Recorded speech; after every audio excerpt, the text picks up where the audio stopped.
There's a question you've been asking yourself for years without ever speaking it out loud. Why do I keep doing this to myself? Why does the same pain keep showing up in different faces, different situations, different relationships? And the answer you've been searching for is this: you're not living your life. You're living someone else's unfinished story. You're running a script that was written before you were born, carrying wounds that have names and faces you might not even remember. And the most devastating part, you think this is just who you are. You've looked at your anxiety, your fear of intimacy, your constant apologies, your self-sabotage, and you've said, "This is my personality." But what if I told you that almost none of that is actually you?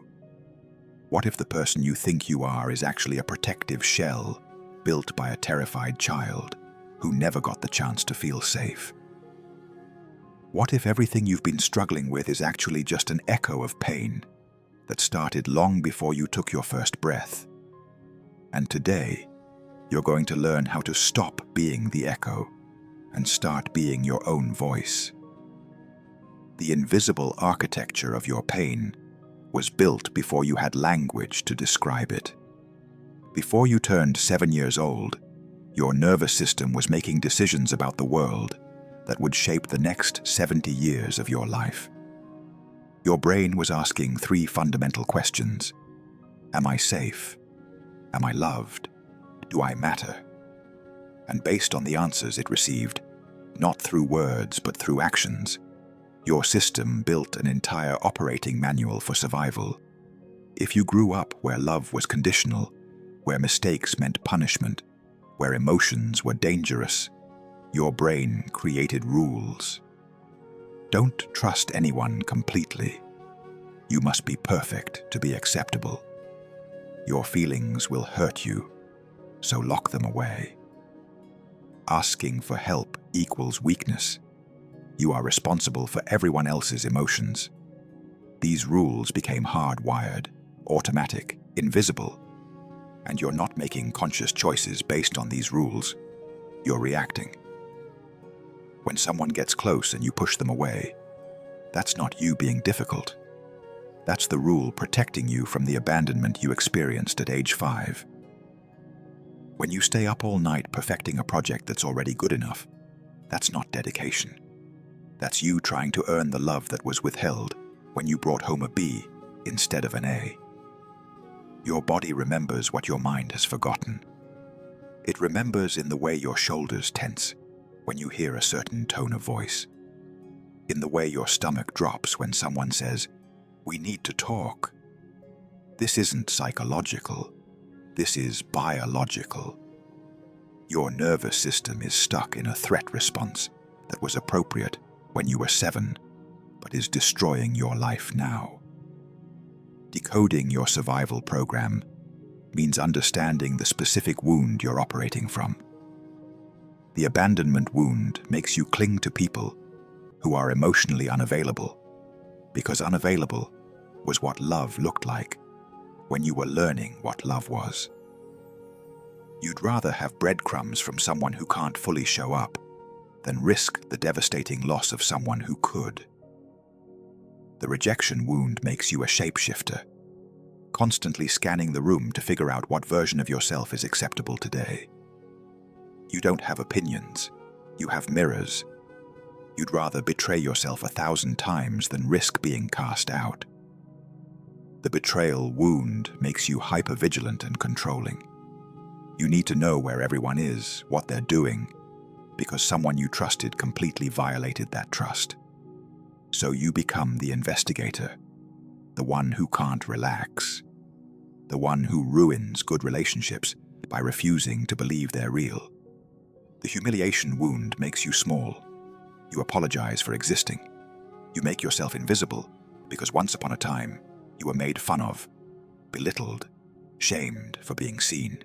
So you hide, dim your light, play small. The injustice wound makes you rigid. Everything must be fair. Every rule must be followed. Because in your childhood, there was no fairness, and you couldn't control it. So now, You try to control everything. Which one are you? Because here's the truth. You're not broken. You're just running a program designed by a child who was trying to survive. That child did an incredible job. They kept you alive. But survival mode is not the same as living. And the strategies that saved you then are suffocating you now. The generational transmission of trauma is scientifically proven. There's a field called epigenetics that shows how trauma changes gene expression, how the experiences of your grandparents can literally alter the DNA passed down to you.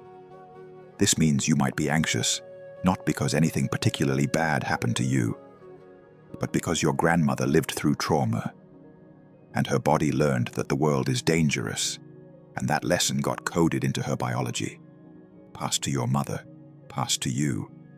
You inherited her fear the same way you inherited her nose. Look at your family. Your father, who couldn't express emotion, where do you think he learned that? His father was probably the same. Men don't cry. Men don't talk about feelings. This gets passed down like a family recipe until you have 4 generations of men who can't connect with their own hearts. Your mother, who was anxious, who worried about everything. Where do you think she learned that? Her mother was probably terrified of losing control because her mother lost everything. The abuse, the neglect, the addiction. It doesn't start with the person who hurt you. It started generations ago with someone who was hurt and didn't know how to heal. And now it's reached you, and you have a choice. Keep passing it forward, or stop it here. The truth that will set you free is simple to say and devastating to truly accept. It wasn't your fault, and I know you've heard that before. And it bounced off you like water off glass, because deep down, you don't believe it. Deep down, there's still a voice that says, if I had been better, it wouldn't have happened. That voice is the voice of trauma. That's the lie your wounded child has been telling themselves, because that lie gives them control. If it was your fault, it means you can prevent it from happening again by being better. But if it wasn't your fault, if it was random and senseless, then you were powerless. And powerlessness is the most terrifying feeling a child can experience. So they take on the blame. They make it their fault. But you were never the problem. The adults who hurt you were the problem, not you. Never you. Let me tell you about Sarah, 45 years old, partner at a law firm, perfect on paper. But Sarah works 16-hour days not because she loves her job, but because stopping feels like dying. She couldn't figure out why until therapy, when she was asked to describe her childhood bedroom. And Sarah talked about how she had to keep it spotless, how her mother would inspect it every day, how one time she found a doll on the floor and Sarah was grounded for a week. Sarah learned that mistakes were unacceptable, that love was something you had to earn by being flawless. And 45-year-old Sarah realized she was still that 7-year-old girl trying to keep her room perfect so her mother wouldn't stop loving her. Let me tell you about Michael, 38, talented, brilliant. But every time he's on the verge of success, he sabotages it. In therapy, Michael remembered being 10, excited about winning an award, running home to tell his father. And his father, drunk, said, "Don't get too big for your britches." Pride comes before a fall.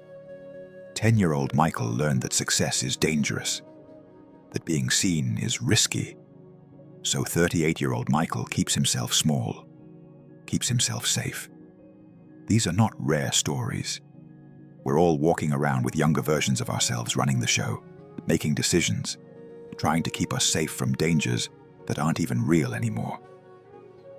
Meeting your inner child is trauma integration, reparenting, the most important work you'll ever do.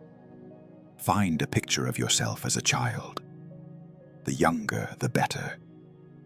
And look at that picture with the eyes of someone meeting a child for the first time. Look at that face, those eyes, that innocence, and ask yourself, would I hurt this child? Would I blame them for what adults did to them? Number, you wouldn't, because you can see what you've never been able to see about yourself, that they were just a kid, vulnerable, innocent, deserving of protection and love. And that kid is still inside you, still carrying everything that happened, still waiting for someone to tell them they're safe now, and that someone has to be you. Put that picture somewhere you'll see it every single day, on your mirror, next to your bed, on your phone. And every morning, talk to that child. Say, I see you. I know what you went through. It wasn't your fault. You didn't deserve any of it. But I'm here now. I'm going to take care of you. I'm going to protect you. I'm going to give you the love you should have had. At first, this is going to feel absurd. You're going to feel like you're talking to a photograph. But keep doing it, because slowly, something shifts. That child inside you starts to believe it, starts to feel safe, and that someone taking care of them is you. You are the parent you needed. You are the protector you deserved. And when you consistently show up for that younger version of yourself with compassion and love, everything changes. The anxiety lessens, the hypervigilance calms, the shame dissolves, because that child finally feels safe. The forgiveness paradox is this: forgiveness is not about them, it's about you. Let me be clear about what forgiveness is not. It's not saying what they did was okay. It's not excusing the abuse. It's not letting them back into your life. Forgiveness is releasing the hold they have on you. Because right now, whoever hurt you, they're still controlling your life. They're living rent-free in your head. They're dictating how you feel about yourself. They're stealing your peace, your joy. And they might not even know it. They might be dead. They might have moved on. They might have forgotten. But you're still there, still in that moment, still in that pain. Forgiveness is how you take that power back. It's how you say, what you did was wrong. It hurt me deeply, but I refuse to let it define the rest of my life. I refuse to give you one more day. What happened is over. The pain stops now, and you have to forgive yourself too. Because I know you've been carrying guilt. I know there's a part of you saying, I should have been stronger, should have left sooner, should have known better. But you were doing the best you could. You were a child, or traumatized, or manipulated. And survival is not pretty. That child who made those choices, who stayed when they wanted to leave, they don't need your judgment. They need your compassion. They need you to say, I forgive you for not knowing what you couldn't have known. I forgive you for believing their lies. You didn't deserve it. But I understand why you thought you did. Becoming the cycle breaker means you're not just healing yourself, you're healing your entire lineage. When you do this work, you're not just changing your life, you're changing the trajectory of every life connected to yours. Your children, if you have them, they won't inherit this wound. They'll learn that love is safe, that emotions are okay, that they matter. Your future relationships won't be haunted by ghosts. You'll be able to show up fully, vulnerably, authentically. Your future self won't be running from pain that happened 30 years ago. They'll be free. And that healing doesn't just move forward. It moves backward too. When you heal your wound, you heal the wound your mother was carrying. Not literally, but energetically, spiritually. You become the one who breaks what she couldn't break. This is the sacred responsibility. Once you see the pattern, you can't unsee it. You have to choose. Keep carrying it or put it down. And I know you're scared. But here's what you need to understand. The pain of healing is temporary, but the pain of not healing is permanent. The pain of facing your trauma is intense but finite. The pain of running from it is dull but endless. You've been enduring that dull ache your entire life. The constant anxiety, the persistent shame. Healing will hurt sharply for a while, but then it's done. Then you're free. So what does breaking the cycle look like day to day? It looks like noticing when you're reacting from your wound instead of responding from your wisdom. It looks like pausing before you snap at your child. It looks like accepting love without waiting for the other shoe to drop. It looks like setting boundaries without guilt. It's small choices, daily choices, moment-by-moment choices to do it differently than it was done to you. And those small choices compound. They create a completely different life. The gift hidden in your wound is that you're now equipped to guide others. The pain you've endured, the healing you've done, that's not just for you. That's for everyone who comes after you. You become the proof that healing is possible. You become the lighthouse. This doesn't mean you have to become a therapist. It means you heal yourself so thoroughly that people feel it when they're around you. They feel the peace you've found. They see the freedom you've claimed. And they start to believe maybe they can too. Your healing is contagious. Your freedom is permission. This is how we change the world. One person heals, and that healing touches their family.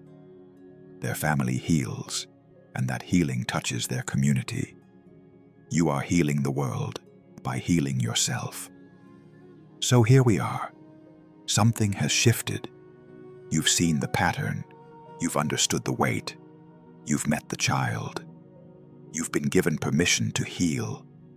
And now, you have to decide what you're going to do with this information. You can close this video and let this fade. Or you can make a different choice. You can decide that this is the moment everything changes. That this is where the cycle ends. Not because you're perfect, not because you've healed completely, but because you've finally decided that the pain stops here, that you will not pass this wound to another generation. So go to the comments right now and type 4 words. I break the cycle. No explanation needed, just that declaration. Because when you write it, when you make it public, something inside you shifts. You're declaring your intention to heal. And if you know someone who needs to hear this, share this with them. Tell them to write it too, because sometimes we need to know we're not alone, that healing is possible. If you want to stay connected to this work, subscribe. And if supporting through SuperThanks feels aligned, it helps create more content like this. But honestly, the fact that you're here, that you watched this all the way through, that already means everything. You are braver than you know. You've been carrying weight that was never yours for so long. But you can put it down now, right here, right now. You can see the wounded child inside you and finally give them what they need. You can forgive the people who hurt you, not because they deserve it, but because you deserve to be free. You can make the choice that changes everything. The cycle ends here. With you. This video found you because you were ready. Ready to see. Ready to understand. Ready to heal. Ready to break free. The cycle ends with you. And everything that comes after will be different. Not perfect, but free. Finally, beautifully, completely free.